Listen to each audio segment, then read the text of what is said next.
Hi everybody, it's Leanne Matthews and this is going to be my showcase presentation. I've made several attempts but they all wind up being pretty long, so I'm going to try to shorten it this time. So this is the final presentation and the showcase, and as you can see here I've got I created this with Gamma, and Professor James is right. I absolutely loved the Gamma. So this is my journey, my learning journey throughout this course. So the first item on the list is our AI Teaching Showcase, and I like to title it Transforming Education Through Artificial Intelligence. The favorite tool that I used and I learned about in this class was PlayLab AI. And I think everybody has been using it ever since we were introduced to it. It's a powerful tool, and I'm definitely planning on using it in all of my future projects and in the classroom, and probably introducing it to the students as well. I like the ability that we can personalize feedback. We can simplify topics for students as well. So this was a great tool. I did include the link to PlayLab AI, but I think everybody has it by now, and it's just going to pop up on the home page there. So credits and tools. So some of the AI apps that I used specifically for this showcase is PlayLab AI, which is this one in the middle here. And then Gamma, which is the one in the middle, and I know these are really hard to see.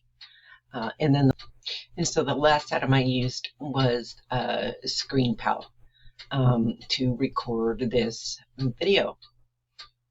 And so impact and next steps. So I believe that all of us are lifelong learners. That's why we're all taking this class. We're all educators that are taking this class, which proves that we like to continuously learn and stay on top of the topics in our classroom.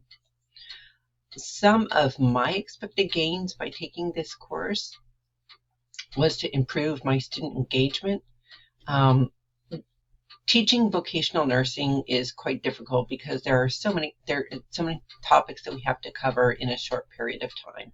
So I'm hoping to really develop tools that will really engage the students and personalize according to their learning path. We do have a lot of English language learners that come into the program, people that have college degrees, people that are just out of high school. So I'm really hoping to be able to target some of these students, and also to reduce administrative burden. So if we can customize for the students and reduce our administrative burden, we will be able to spend more time with those students.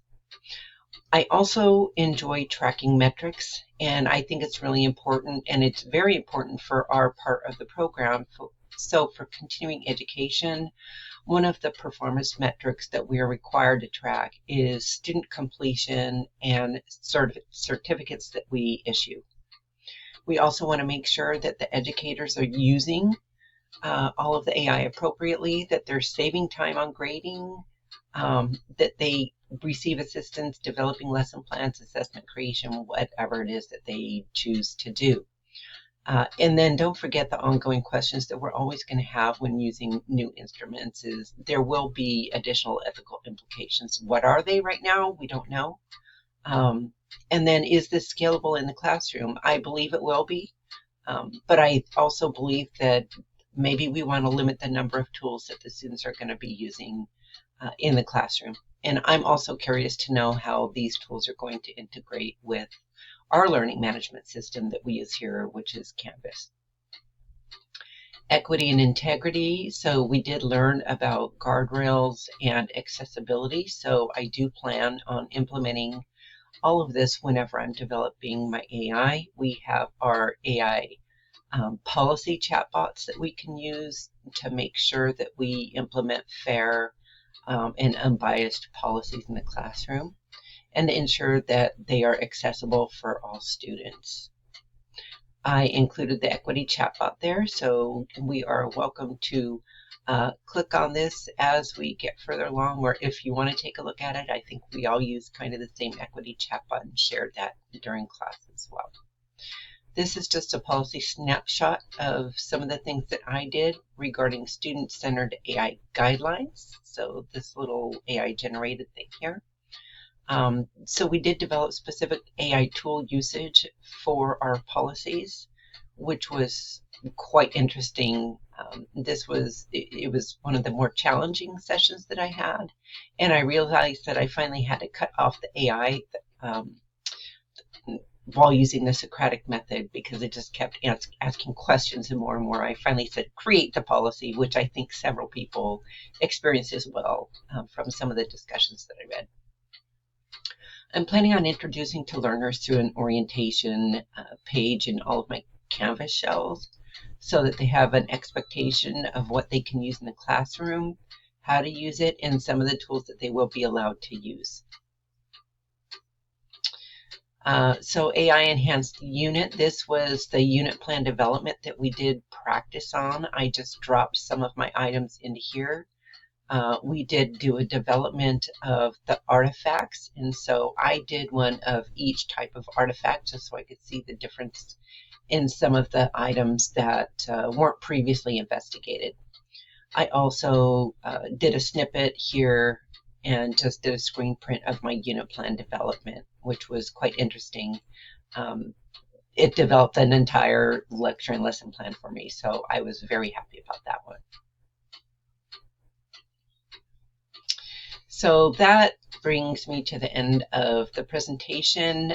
Again, the AI for Educators class was probably one of the most challenging classes that I've taken in a long time.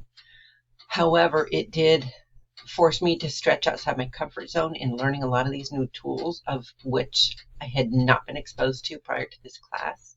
It really stretched my learning. But it was transformative because I understand the power of these tools now and how I can start using them in the classroom.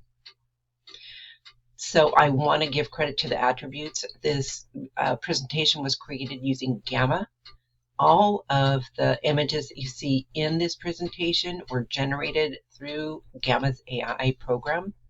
The text and original text was created by me and augmented through the use of AI. So thanks everybody, and hope you guys enjoyed the class as much as I did.